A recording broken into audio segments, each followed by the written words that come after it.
Live, bonjour, il est 11h11, on reprend. Où en est la mobilisation des Gilets jaunes? C'est la question qu'on se pose ce matin. Au dernier pointage, 110 actions ont été recensées depuis ce matin par le ministère de l'Intérieur. Voici les derniers chiffres officiels qui nous sont parvenus. 287 410 personnes mobilisées samedi sur 2034 sites et 46 000 hier. Ce sont les chiffres officiels, ce sont les chiffres du ministère de l'Intérieur. Alors on vous pose la question depuis samedi soir, est-ce que cette mobilisation est réussie? Vous avez été très nombreux à répondre à la question sur le sujet sur lefigaro.fr et nous on vous pose également la question, on continue de vous poser la question sur Twitter, vous pouvez encore voter et vous êtes nombreux à répondre à cette question. 79% vous estimez que c'est une réussite, 21% vous dites que c'en est pas une. Alors dites-nous pourquoi vous pensez ça et on va partager ça avec nos invités, avec nos décrypteurs.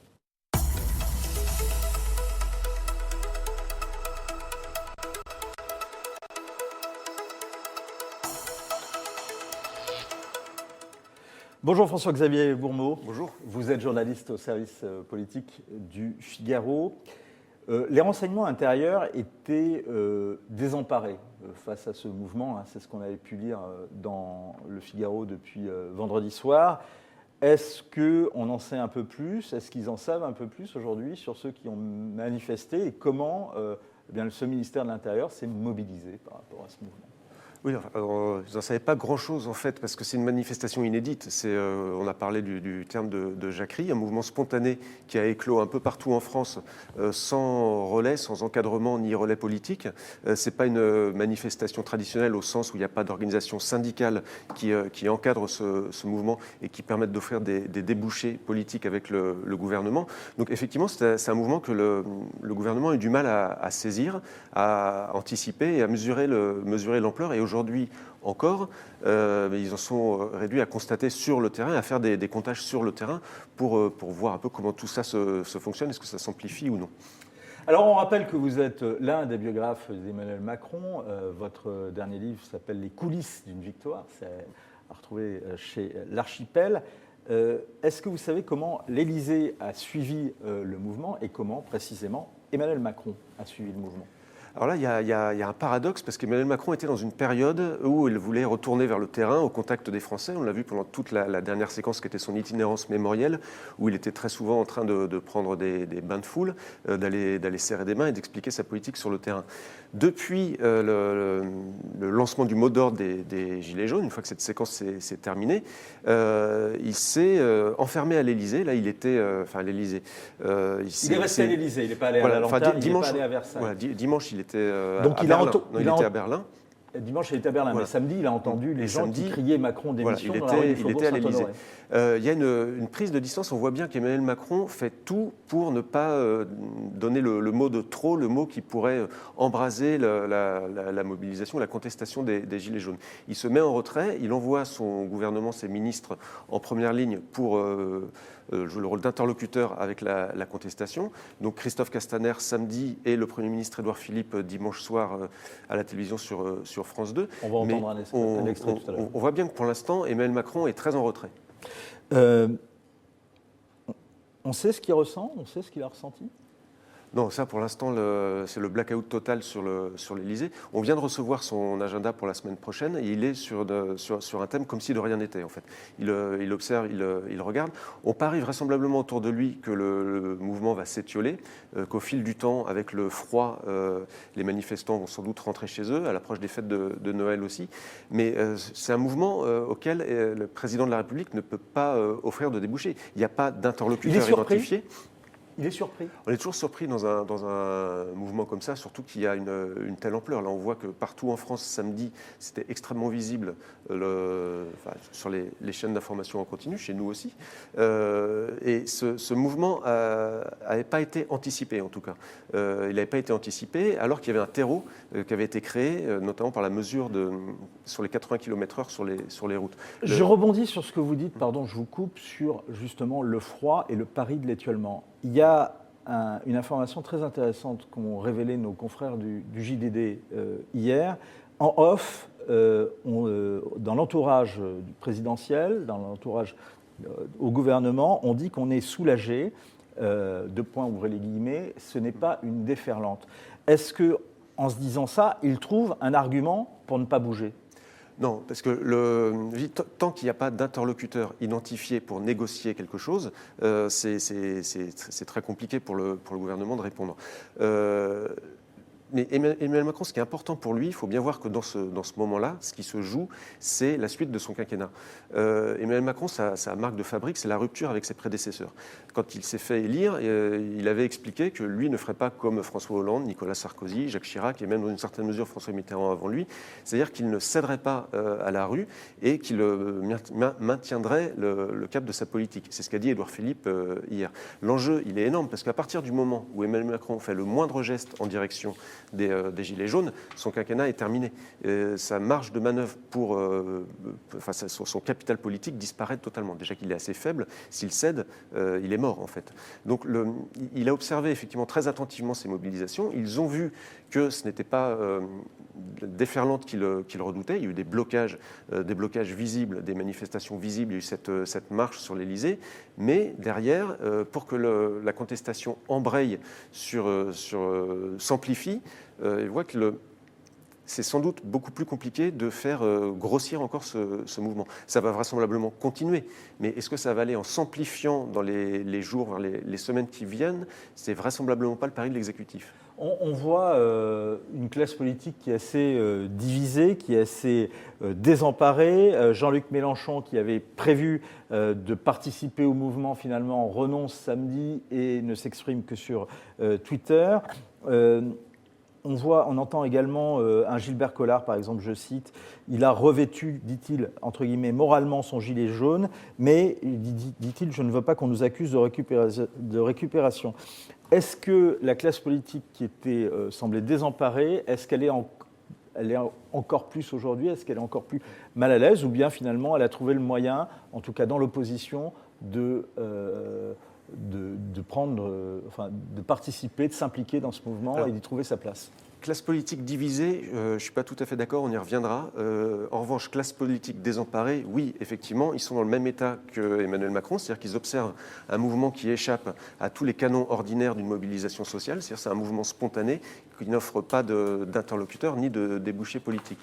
En revanche, là où ils ne sont pas divisés, quand on regarde un peu dans le détail, on retrouve dans les soutiens aux Gilets jaunes, les soutiens qui se sont exprimés, sans forcément revêtir le gilet jaune, mais vous avez quelqu'un comme Laurent Wauquiez qui a apporté son soutien, Jean-Luc Mélenchon également, qui s'est retrouvé avec les Gilets jaunes, Marine Le Pen aussi. C'est-à-dire que vous avez les Républicains, la France Insoumise et le Rassemblement National. C'est le même arc politique qu'on avait à l'Assemblée nationale en juillet de l'année dernière, quand il s'était agi de voter la motion de censure contre Édouard Philippe après l'affaire Benalla. Donc vous voyez que cet arc politique, en plus... En tous les cas, il se reconstitue à la faveur de ce mouvement. Voilà, sans possibilité de se rassembler. Merci beaucoup François-Xavier pour ces premières précisions. On rappelle votre livre « Les coulisses d'une victoire », c'est à l'Archipel. Alors, est-ce une autre victoire ? Là, il s'agit de la mobilisation des Gilets jaunes. Est-ce qu'elle est réussie ? C'est la question qu'on vous pose sur Twitter, #FigaroLive, #lesdécrypteurs. Hier, c'était Édouard Philippe, on l'a dit, qui est monté en première ligne. Et donc, on l'a dit également, pas question pour lui de reculer. On l'écoute. Le cap, il est bon et nous allons le tenir. Et ce n'est pas quand ça souffle qu'il faut changer de cap. Le cap fixé par le président, nous allons le tenir. Il le faut. L'objectif fixé au gouvernement par le président de la République, c'est de baisser les prélèvements obligatoires, les impôts, les taxes. C'est de revaloriser. Non, mais ça a commencé cette année, monsieur Delahousse. C'est de revaloriser le travail. Vous entendez bien qu'ils ne le ressentent pas, les Français, en tout cas les plus modestes d'entre eux. C'est un fait. Et on peut sans doute à la fois beaucoup mieux expliquer et beaucoup mieux accompagner. Bonjour Jérôme Sainte-Marie. Bonjour. Est-ce que justement, selon vous, Édouard Philippe a des chances d'être entendu ? Non, directement, il n'a pas spécialement dit grand-chose, donc il ne peut pas être entendu pour ce qu'il n'a pas dit. Il a effectivement fait des paroles de compréhension par rapport aux gens. Il a dit qu'il y a des efforts qui sont faits, et en particulier en matière fiscale. L'essentiel du message qu'il a passé, c'est le fait que le gouvernement ne changera pas, ne reculera pas. Et c'est ça C'est-à-dire qu'il s'est adressé avant tout aux 24% de Français qui ont voté pour Emmanuel Macron au premier tour de la présidentielle et aux 25% de Français, c'est un point de plus désormais, qui soutiennent Emmanuel Macron selon le dernier sondage IFOP. Il a donc rassuré sa base, il a rassuré aussi probablement nos partenaires européens. C'est pas tout à fait pas le fait que Macron soit à Berlin était illustratif d'une certaine manière hier.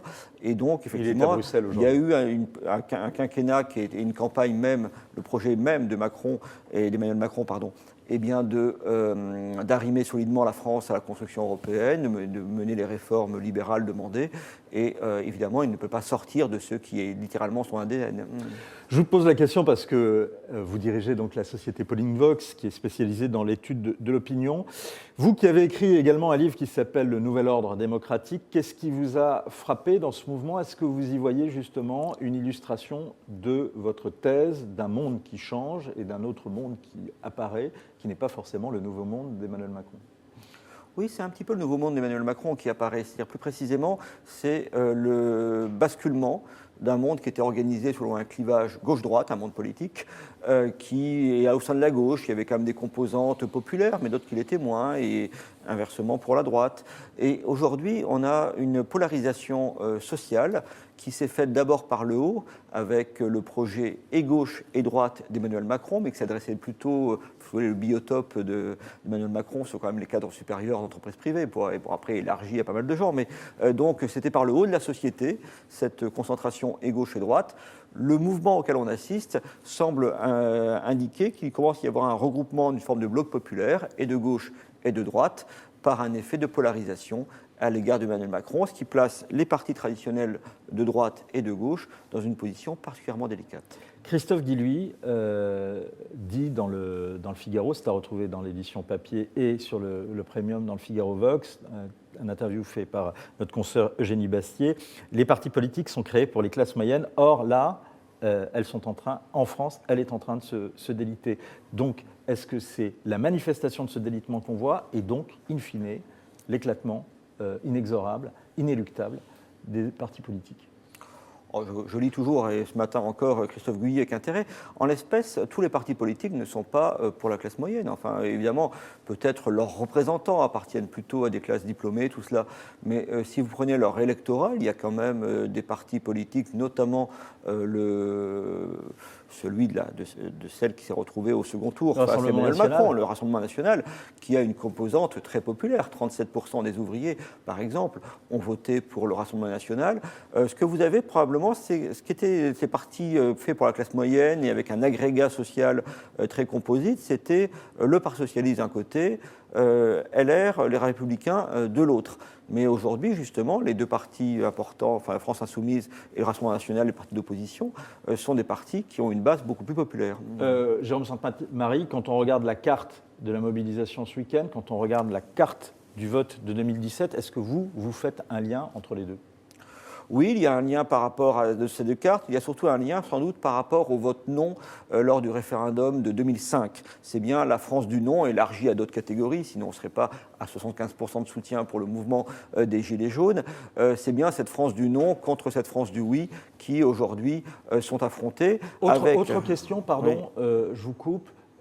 On a vu ce mouvement partir à cause, au départ, d'une nouvelle taxe sur le carburant. Donc un mouvement qui se crée justement autour de la dépendance à la voiture, comme dit votre confrère Jérôme Fourquet ce matin dans le Figaro. Mais, dit-il, ce n'est pas le seul. Est-ce que, justement, on peut dire que la France qui a voté Macron, qui a voté massivement Macron, qu'elle vive en ville ou qu'elle vive à la campagne, ne s'est pas agrégée au mouvement, alors que la France qui n'a pas voté Macron ou qui a voté contre Macron, elle, était dans le mouvement samedi? On peut le dire, mais en insistant bien sur le fait que ce n'est pas le rapport à la voiture C'est une question d'argent, tout simplement. Une étude de l'INSEE montre, par exemple, que plus on appartient aux catégories socialement élevées, plus on utilise la voiture, plus on paye du carburant. La seule différence, c'est qu'on peut se le payer. Inversement, je rappelle que le salaire médian en France, c'est 1 700 € par mois, que la dépense moyenne de carburant par mois, c'est 150 €. Donc c'est quasiment 10% du budget médian, si vous voulez, d'un Français qui part dans le carburant. Donc pour lui, effectivement, une variation, pour le Français moyen en quelque sorte, une variation des taxes, une variation du prix des carburants a des conséquences directes, alors que la population qui vit dans les métropoles, qui a une voiture, contrairement à ce qu'on écrit parfois, eh bien, cette population-là peut se permettre de payer un peu plus cher son carburant sans même s'en rendre compte. Et on l'a vu, on y reviendra peut-être dans une deuxième partie, justement, c'est les conflits qu'on a vus ce week-end, c'est un conflit entre les Gilets jaunes et des automobilistes, précisément, qui étaient en colère. On reviendra justement peut-être sur cet aspect des choses. Une toute dernière question, réponse courte. Pour vous, le mouvement, il est réussi ou pas ? Pour moi, le mouvement est une très grande réussite. Il n'était pas du tout évident que les gens aillent partout sur le territoire prendre froid pendant quelques heures, si vous voulez, avec un costume peu saillant, dans une tâche qui était assez ingrate en réalité. Il n'y a pas eu de déferlante jaune ? Je ne sais pas ce que l'on veut. Enfin, 300 000 personnes, vous vous rendez compte ? C'est absolument considérable pour un mouvement sans organisateur. Merci, pardon, je dis. Et oui. Oui, parce que je vois que le 9 octobre, il y avait 160 000 personnes, la dernière mobilisation syndicale, selon les chiffres du ministère de l'Intérieur, et 287 000, 288 000, ce sont les chiffres également du ministère de l'Intérieur pour samedi. Et le 26 mai, pour la fête à Macron, qui était organisée dans toute la France, 93 000 personnes selon le ministère de l'Intérieur, et là, c'est 288 000. En tout cas, au niveau des chiffres, c'est avantage. Donc, Gilets jaunes, est-ce que le mouvement des Gilets jaunes, précisément, est réussi ? Nous, c'est la question qu'on vous pose sur Twitter, #Figaro Live, #les décrypteurs. Et pour l'instant, vous êtes toujours nombreux à avoir répondu oui à 79%. Merci d'être aussi présents. Merci à Mireille, Nathalie, Virginie, Michel de nous avoir rejoints sur Facebook. Et précisément, on va se poser une question maintenant. Comment en est-on arrivé là ? Et quel a été le rôle des réseaux sociaux avec la personne précisément qui s'en occupe au Figaro ? Mais en attendant, parole de Gilets jaunes, c'était samedi. La hausse du carburant, ça a été la goutte d'essence qui a fait déborder le vase. Tout le monde le sait. Mais derrière ça, qu'est-ce qui est dénoncé ? C'est le matraquage fiscal que nous impose Emmanuel Macron depuis très longtemps, depuis son arrivée au pouvoir finalement. Et le problème des gens, c'est que payer des impôts, oui, mais c'est un retour sur le pouvoir d'achat. Or, il n'y a pas de retour sur le pouvoir d'achat aujourd'hui. Et ça, les gens ne la mettent plus. Alors, les retraites, elles diminuent, on le sait, les cotisations sociales, elles augmentent, on a retiré l'ISF, maintenant, c'est le carburant, c'est que ça. Donc, les gens, ils ne peuvent plus. Au bout d'un moment, non. Bonjour Marie-Amélie Putala. Bonjour. Vous êtes le visage des réseaux sociaux au Figaro, et donc j'en profite puisque vous êtes là pour saluer Aurélien sur Facebook, Patrick sur Facebook et sur le chat du Figaro.fr, donc c'est-à-dire juste à côté de cet écran où vous voyez cette émission. Vous pouvez vous exprimer et on peut y lire la contribution de Jean, Lolo, Oudlila, et on va reprendre dans une deuxième partie eh bien, justement tous vos commentaires, toutes vos questions. En attendant, on va regarder un des visages de ce mouvement, c'est celui de Jacqueline Moureau. On a parlé de 6 millions de vues avant même la mobilisation de samedi. Pourquoi ce succès ? Comment vous l'avez analysé ? Ce format comme ça qui est filmé en face caméra, sûrement avec un téléphone portable, qui fait très authentique, qui fait très témoignage, on sait que c'est le format idéal pour les réseaux sociaux aujourd'hui. Ça a même un nom. Le format carré. Même format vidéo verticale. On appelle ça un vlog en fait. Et dans le jargon. Oui, c'est blog, c'est vidéo et blog. C'est ça, exactement. Fait vlog. Et donc voilà, ce format-là est idéal pour une vidéo virale. Bon, puis après, c'est évidemment sur un sujet concernant, mais ça... Un sujet concernant, un format viral. Est-ce que les messages que délivre Jacqueline Moureau sont de nature à justement être viralisés ? Les impôts, l'argent ? Oui, on voit qu'effectivement, c'est ça qui est concernant. Tout à fait. C'est là-dessus que nos internautes débattent au quotidien, et puis spécialement depuis ces dernières semaines, et sur les commentaires du Figaro aussi. Mais il n'y a pas que la vidéo de Madame Moreau qui a aidé à cette viralité. En fait, la grande différence pour moi, c'est toute la puissance de Facebook sur ce mouvement-là. Alors justement, nos confrères du site explicite.info notaient sur leurs réseaux sociaux justement samedi, tous les participants croisés racontent la même histoire, un post Facebook partagé par 3-4 amis qui a déclenché le mouvement. C'est ça qui s'est passé, c'est la leçon que vous en tirez? Oui, on voit que à l'origine, il y a un premier événement sur Facebook qui s'appelait Mouvement national contre la hausse des taxes, qui a déjà commencé à réunir plusieurs dizaines de milliers d'internautes. Et après, le basculement, il s'est fait notamment via l'outil de groupe. En fait, il faut savoir que Facebook, aujourd'hui, essaie de faire en sorte que les internautes dialoguent plus entre eux. Et donc, ils ont donné ces espaces de groupe pour qu'ils échangent. Et là, les internautes ont utilisé ces groupes pour se coordonner, échanger entre eux, etc. Et ça a donné ces espèces d'ensemble de discussions assez hétéroclites, sans réel leader, assez spontanées, comme le décrivait d'ailleurs François-Xavier en début. Et voilà, et c'est ça qui a venu nourrir la machine. Marie-Amélie, d'habitude, ce n'est pas le premier mouvement qu'on voit naître sur les réseaux sociaux. On a vu les printemps arabes, notamment, qu'on appelait les révolutions Facebook à l'époque. Qu'est-ce qu'il y a, selon vous, de spécifique dans ce mouvement? Qu'est-ce qui fait qu'aujourd'hui, on évoque le rôle des réseaux sociaux? Pour moi, ce qui fait la spécificité de cette mobilisation-là par rapport à d'autres de ces dernières années, j'ai en tête Nuit debout, mais d'autres également, c'est que tout s'est joué via Facebook et pas via Twitter. On a énormément d'habitude de communication, même à destination des médias, puisque les médias sont très présents sur Twitter, les journalistes sont très présents sur Twitter, et donc les organisateurs des mouvements essaient d'utiliser des hashtags pour coordonner les gens, pour communiquer. Et là, on est vraiment dans l'échange, de la coordination de gens entre eux, et donc via Facebook. Alors, ce que vous me dites, c'est que d'habitude, un mouvement qui marche, qui prend sur les réseaux sociaux, c'est un mouvement qui prend sur Twitter, mais c'est plutôt la presse qui utilise Twitter, ou les leaders d'opinion. Ce qu'on a vu dans le mouvement MeToo, par exemple. Ça. Et tandis que là, Facebook est plutôt un instrument qui est utilisé de façon plus populaire. Exactement. Et c'est ce qui fait aussi que ce qu'on observe comme message, il y a quand même eu plus de 570 000 tweets comptés, c'est VisiBrain qui compte ça sur le gilet jaune. C'était même la tendance sur Twitter en tête samedi. Donc c'était très, très commenté sur Twitter, mais c'était beaucoup du commentaire, c'était de la petite histoire personnelle, c'était de la blague même, et pas tellement de la mobilisation. Et la mobilisation, elle était sur Facebook, ces fameux posts Facebook partagés par 3-4 amis. Dernière question, Marie-Amélie, comment les médias traditionnels se sont positionnés, eux, par rapport à ce mouvement sur les réseaux sociaux? C'était moins facile pour eux parce que Facebook est un espace plus fermé. Donc pour aller chercher les infos, il faut vraiment creuser. Là où Twitter fait un maximum pour rendre les infos accessibles aux journalistes, c'est vraiment pas le cas de Facebook qui essaie de protéger un peu ses utilisateurs. Et ils se retrouvaient avec des objets un peu ovnis. La séquence Jacqueline Moreau, elle est assez particulière quand même, avec cette personne qui arrive avec une voix de citoyenne, qui se retrouve sur des plateaux télé propulsés presque en experte. C'était spécial. La dernière question, c'est est-ce que justement le Figaro, lui, a utilisé les réseaux sociaux pour couvrir et comment ça a été utilisé tout au long de ce week-end?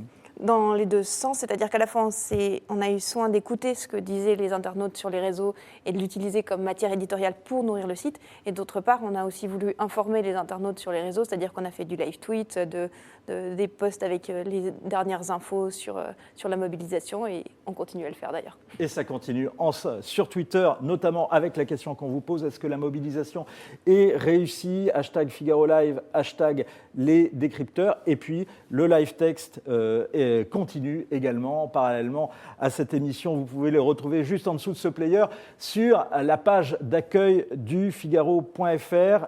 Les revendications, on l'a entendu, sont multiples. On a pu les lire, on a pu les voir, on a pu les entendre et on a pu les recueillir. Est-ce qu'elles sont justifiées, en tout cas économiquement? On va essayer de voir ça dans une minute avec Marie Viseau, après avoir écouté d'autres gilets jaunes, d'autres revendications. Cette fois-ci, c'était hier, montage signé Louis Tellier. On est là sur le péage de Cavaillon. Et la deuxième journée, c'est pour montrer que le peuple en a marre. On a beaucoup de jeunes aussi parce qu'on ne s'en sort plus. On a des petits salaires et on travaille comme des forcenés. Et à un moment donné, c'est stop. On ne vit plus, on fait de la survie en ce moment. Voilà.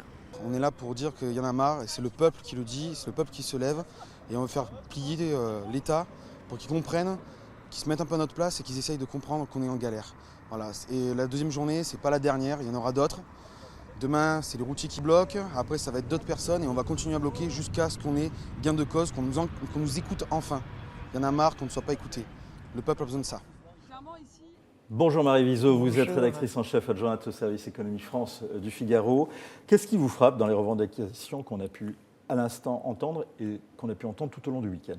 Alors, ce qui est compliqué, surtout quand on parle d'économie, c'est que les Gilets jaunes, c'est beaucoup de sentiments et de ressentis, alors que moi, je vais vous parler de chiffres. Et là, ça se heurte. On peut partir de la question du pouvoir d'achat, par exemple. Alors, vous avez fait un papier justement sur le pouvoir d'achat. Est-ce que les craintes dessus sont irrationnelles, comme le titre ce papier, comme l'avait prétendu le gouvernement ? Alors, le titre est volontairement un peu provocateur, parce qu'on ne va pas dire que ces gens sont de manière totalement irrationnelle dans la rue.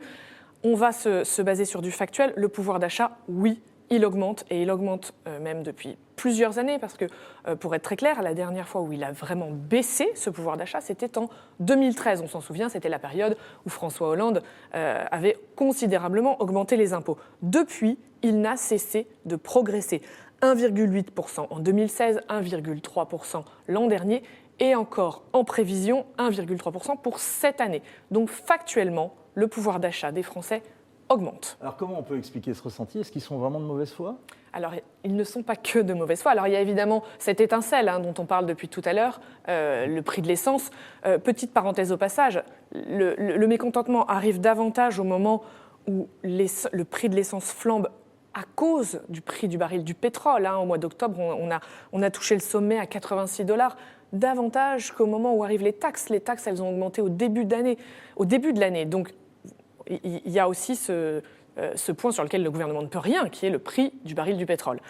Donc il y a cette étincelle, mais il y a tout un autre ressenti des Français qui peut s'expliquer. Alors moi, j'ai voulu me pencher un petit peu sur ce que l'INSEE appelle dans un jargon affreusement barbare des dépenses contraintes, des dépenses préengagées. Alors les dépenses contraintes, ça concerne à la fois tous les frais que vous êtes obligés de payer. C'est ça. Le prêt bancaire, le loyer, l'essence, l'eau, l'électricité. Les frais auxquels les Français ne peuvent pas échapper. Voilà, c'est dans leur budget, dans leur consommation, on ne peut pas échapper à ces frais-là. Vous avez cité l'eau, l'électricité, le gaz, la cantine des enfants, l'assurance, le remboursement du loyer. Si on remonte très loin, en 1960, ces frais-là représentait, je prends mon anti-sèche, un peu 1959, 1959, bravo. 3,5 milliards, 14%. Exactement. Et si on remonte à aujourd'hui, on est passé à près de 410 milliards d'euros. Alors en soi, ces chiffres en valeur ne veulent rien dire, sauf c'est la proportion qui est impressionnante. Voilà, si on le prend dans les... Ce que vous êtes en train de me dire, et en regardant ce graphique, on voit que la part contrainte est passée de 14% à 34%. C'est-à-dire qu'avant, elle a doublé. On avait 86% de nos revenus qui nous permettaient d'acheter de quoi manger et de quoi faire ce qu'on voulait. Et de quoi faire autre chose. Et c'est ça. Et cette part a considérablement diminué. Voilà. Donc le reste, tout le reste, et d'autant plus quand on est classe moyenne, diminue, fond à vue d'œil, avec le sentiment que ça va continuer à fondre à vue d'œil. Et c'est ça c'est pas irrationnel. Cette part des dépenses obligées dans la consommation des Français, ça, ce n'est pas irrationnel. Et ça explique une part du mécontentement. Et ça confirme ce que disait Jérôme Sainte-Marie à l'instant, que derrière ce mouvement, il y a un problème, qui est un problème plus large que la voiture, qui est un problème d'argent. D'argent et de sentiment de déclassement. Un sentiment de déclassement. Oui. Parce qu'on a l'impression que... Il est réel. Alors, l'avenir le dira, mais cette proportion de j'ai de moins en moins d'argent pour faire ce que je veux, parce que finalement ce qui reste c'est pour faire ce que je veux, ça va continuer à baisser, et peut-être que mes enfants ce sera encore moins. Et voilà, finalement, c'est ça le sentiment de déclassement. Je cite un commentaire à votre article qu'on vient de voir. On vient de voir votre article, il y a eu énormément de commentaires, plus de 168 exactement. Ce que le gouvernement oublie, ce sont les très grands écarts de coût de la vie entre les différentes régions. C'est ce que nous dit Daffy. Aider les plus démunis ne signifie pas grand-chose. On peut se loger correctement pour 500-600 € dans certaines régions, alors qu'en Ile-de-France, ce n'est pas les mêmes prix d'une chambre de bonne. Et tout est à l'avenant. Or, ce prix de l'immobilier, on l'a vu, il figure parmi ces dépenses contraintes. Oui. Donc c'est-à-dire que dans certaines régions, même ces dépenses contraintes sont encore plus élevées. Alors c'est vrai, et c'est toute la limite des chiffres que je vous donne également ce matin, ce sont des moyennes. Quand on dit le pouvoir d'achat augmente, dans le pouvoir d'achat, vous savez, c'est une grosse marmite, on met les revenus, on met les impôts, les prestations, on tient même compte de l'inflation. Au final, il y en a qui gagnent et au final, il y en a qui perdent. Un tout dernier mot, rapidement, s'il vous plaît, Marie, pour qu'on puisse avoir le débat derrière. Que peut faire économiquement le gouvernement aujourd'hui ? Est-ce qu'il peut baisser la dépense publique, augmenter les impôts? Est-ce qu'il peut ne rien faire? Alors, c'est tout l'enjeu des mois à venir. Baisser la dépense publique, bien sûr, il faudrait que ce soit un objectif, et un objectif fermement réaffirmé. Augmenter les impôts, il ne peut plus. Là, il est dans une situation dans laquelle... Et puis, il va falloir déjà qu'il trouve le moyen de financer. Là. Il a fait exprès d'annoncer une enveloppe de 500 millions d'aides pour les automobilistes la semaine dernière. Surtout pas après, comme le disait François-Xavier, parce que s'il cédait après... il n'avait plus aucune marge de manœuvre. Il va falloir déjà qu'il trouve le moyen de financer ces 500 millions. Je vous confie, puisque nous sommes entre nous, qu'une source très haut placée dans l'exécutif me disait il y a quelques jours, on ne sait déjà pas très bien où on va trouver ces 500 millions. Et c'est cette information que vous nous donnez en direct sur Figaro Live. Merci précisément pour toutes ces informations, ces précisions. Marie, je rappelle le titre de votre article, « Les craintes sur le pouvoir d'achat sont-elles irrationnelles ?» Autre question qu'on se pose aujourd'hui, est-ce que la mobilisation des Gilets jaunes est réussie? C'est la question qu'on vous pose sur Twitter, #Figaro Live, #les décrypteurs. Avant de débattre et de répondre à vos questions, on fait un petit point, on revient sur les événements forts, en tous les cas de la journée de samedi. C'est un sujet signé Sacha Benita, Thibaut Isoré, Louis Tellier et Stéphane Folzer.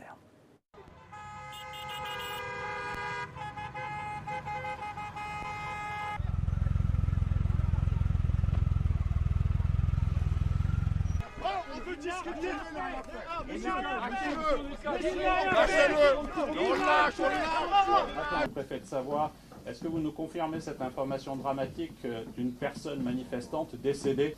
Et elle a paniqué, elle a accéléré et elle a heurté quelqu'un.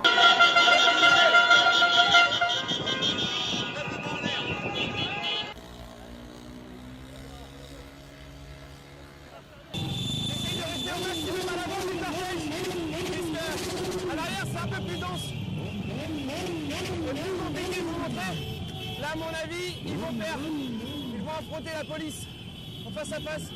La police, il me semble, a été dépassée par les événements à ce niveau-là, puisqu'on les voit essayer de rattraper les manifestants.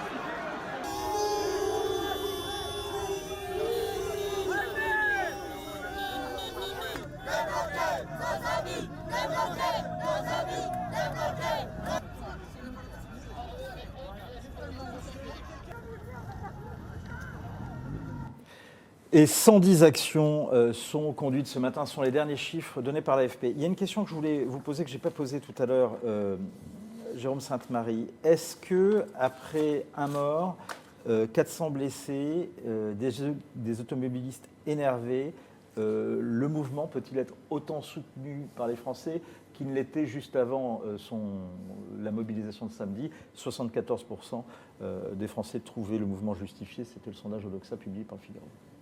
Oui, je ne pense pas que ce soit que ces événements-là en eux-mêmes provoquent une rupture dans l'opinion. Il y a eu effectivement des incidents qui seront ensuite mis en valeur, bien entendu, par le gouvernement autant que faire se peut. La personne décédée, c'est une manifestante. Donc ça change un tout petit peu les choses, vous voyez, par rapport à... Et donc, effectivement, est-ce que ça peut... je pense que de toute façon, parmi les gens qui pouvaient avoir l'intention de se rendre sur les rassemblements, beaucoup ne l'ont pas fait parce qu'on savait a priori que la situation est créée rond-point par rond-point, si vous voulez, était potentiellement très conflictuelle, voire même très dangereuse. Donc, et versement, si vous me demandez si le fait que le mouvement pourrisse et que peu à peu, de manière à la fois plus minoritaire mais peut-être plus violente, il y ait des événements tout au long de la semaine, est-ce que ça ne va pas provoquer un affaissement du soutien de l'opinion pour l'instant massif à ce mouvement? Ça me paraît extrêmement probable. C'est d'ailleurs le pari que fait le gouvernement en ne faisant aucune concession pour l'instant. La manifestation est réussie, la mobilisation continue et continuera tant qu'une reconsidération totale ne sera pas faite, nous dit Aurélien. Pour l'instant, rapidement, François-Xavier, le gouvernement n'a pas prévu de bouger et il reste... Non, et on est dans la rhétorique classique face à ce genre de mouvement, c'est « je ne céderai rien face à la rue », une rhétorique qui est d'autant plus ferme qu'il n'y a aucun, comme on le disait tout à l'heure, qu'il n'y a absolument aucun interlocuteur en face, première chose. Deuxième chose, les manifestants essayent d'entraîner Emmanuel Macron sur un terrain sur lequel il ne veut absolument pas mettre les pieds, c'est celui du pouvoir d'achat. Le pouvoir d'achat, il y a la réalité statistique, on l'évoquait, il a augmenté selon l'INSEE en 2018. C'est ce qu'on disait, oui. Le problème, c'est que le pouvoir d'achat, c'est extrêmement psychologique aussi. Quand vous regardez... il y a cette autre donnée des dépenses contraintes qu'on vient d'aborder. Oui, il y a ça aussi, mais vous avez au bout du compte toujours l'impression qu'il y a plus d'argent qui sort que d'argent qui rentre. Oui. Vous regardez là, le gouvernement essaye d'expliquer que les cotisations sociales ont baissé, donc la fiche de salaire a augmenté, mais dans le même temps, alors ils ont supprimé la taxe d'habitation, mais il y a tel impôt qui augmente, la CSG a augmenté. Donc quand vous faites vos calculs, au bout du compte, vous ne retenez qu'une seule chose, c'est ce qui sort. Donc ce terrain du pouvoir d'achat, Emmanuel Macron ne veut pas mettre les pieds dessus. Quand Édouard Philippe dit qu'il va garder le cap, ça veut dire une seule chose, c'est qu'il reste sur la ligne qui s'est fixée au départ, qui est celle du travail. Le pouvoir d'achat, il entre dans ce débat-là par l'angle du travail. Ce qui va redonner du pouvoir d'achat, c'est de l'emploi. Donc l'indicateur... C'est le pari, en tous les cas. C'est pas le pari, c'est la ligne directrice de son quinquennat. Il n'avait d'ailleurs pas du tout fait campagne sur le thème du pouvoir d'achat. Si je me souviens bien, François. Non, pas du tout. Trop explosif, trop insaisissable. On sait qu'on perd si on fait campagne. Sur Twitter, sur Twitter et sur les réseaux, c'est quelque chose qui rencontre un écho, par exemple tout ce qui est lié au pouvoir d'achat. Oui, mais il y a quelque chose d'assez particulier dans justement tous ces groupes de discussion, c'est qu'il y a des fils qui sont ouverts encore ce matin en disant « Bon, alors finalement, on réclame quoi ?» Et ils ne savent même pas exactement ce qu'ils demandent. Ça revient à Macron démission qui veut tout dire. C'est difficile. Et ça souligne bien le caractère insaisissable de ces manifestations et surtout l'idée que manifester, c'est un métier, surtout en France. Manifester, ça s'organise, c'est encadré par des syndicats qui permettent d'amener les manifestants vers un débouché politique. Pourtant, Patrick nous dit que ce mouvement est une réussite car précisément il est organisé sans soutien politique et sans syndicat. Oui, c'est une réussite parce qu'il est visible. Il est efficace sur les blocages. En revanche, pour l'instant, il est totalement inutile et inefficace sur les débouchés. Sur le plan politique. Les Gilets jaunes, nous dit Lolo, je vous coupe, mais vous allez pouvoir peut-être rebondir, c'est la France des classes moyennes qui devient pauvre et sans avenir. Oui, vraisemblablement. Et on peut avoir peut-être une contribution d'un spécialiste de l'opinion qui a étudié les classes moyennes, ça ne veut pas dire grand-chose. Les classes moyennes, il y a les 2 tiers des Français qui se considèrent comme faisant partie des classes moyennes, mais quand on parle des classes moyennes, en fait, on pense au cadre. Généralement, c'est un peu les cols blancs qu'on a en tête. Non, les classes moyennes, encore une fois, les Français moyens, c'est un peu différent. Les Français moyens, c'est tous ces gens qui sont autour du salaire moyen. Je voudrais quand même insister sur le fait que les chiffres sur le pouvoir d'achat au niveau global sont très intéressants. Mais ce qui intéresse encore davantage, peut-être, c'est les chiffres par catégorie sociale. Ce qui s'exprime aussi d'un mouvement social, ce n'est pas uniquement le sentiment de paupérisation absolue, mais le sentiment de paupérisation relative. C'est-à-dire le fait de se dire, est-ce que les destins des Français, les différentes catégories françaises, ne sont pas en train de se séparer? Et de ce point de vue-là, la communication et peut-être le projet d'Emmanuel Macron sont assez désastreuses, puisque vous avez effectivement, à travers toutes ces saillies, vous savez, toutes les expressions qu'il a utilisées, l'opposition entre les Français qui réussissent et ceux qui ne sont rien, il a alimenté lui-même une forme de rancœur.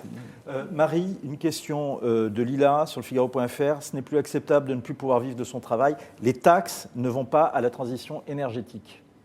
Alors, il y a 2 points dans ce que dit... Donc sur les taxes. Sur les taxes, c'est le ras-le-bol fiscal qui a commencé en 2013 et qui se poursuit. Qu'il soit, comme on le disait, il y a des moyennes, il y en a qui rentrent, il y a des impôts qui rentrent, des prélèvements qui... Au final, cette année, les impôts ne sont pas censés augmenter. Mais ça reste une moyenne et cette personne fait certainement partie de ceux qui ressentent en tout cas une hausse des prélèvements, qui a commencé encore une fois de manière très très très réelle et vraiment pour le porte-monnaie il y a plusieurs années déjà. Donc aujourd'hui, après des années, ça se traduit par effectivement, on en a marre de ne plus pouvoir vivre décemment à cause des impôts. Ça n'est pas tout à fait rationnel, mais le fait est que cette dame le ressent comme ça.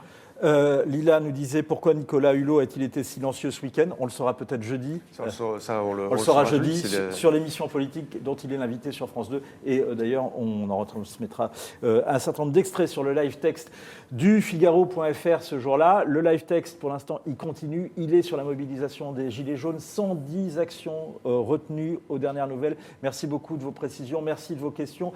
On n'a pas toutes répondu individuellement, mais on a pris l'essentiel de ce qui était exprimé sur le chat du Figaro. On continue, vous continuez à débattre. On y revient cet après-midi, notamment dans Point de vue. Ce soir, l'invité d'audition publique, c'est Yannick Jadot. Et vous avez rendez-vous très vite, dans un petit peu moins de 10 minutes maintenant, avec le talk. Yves Tréhard reçoit David Richer.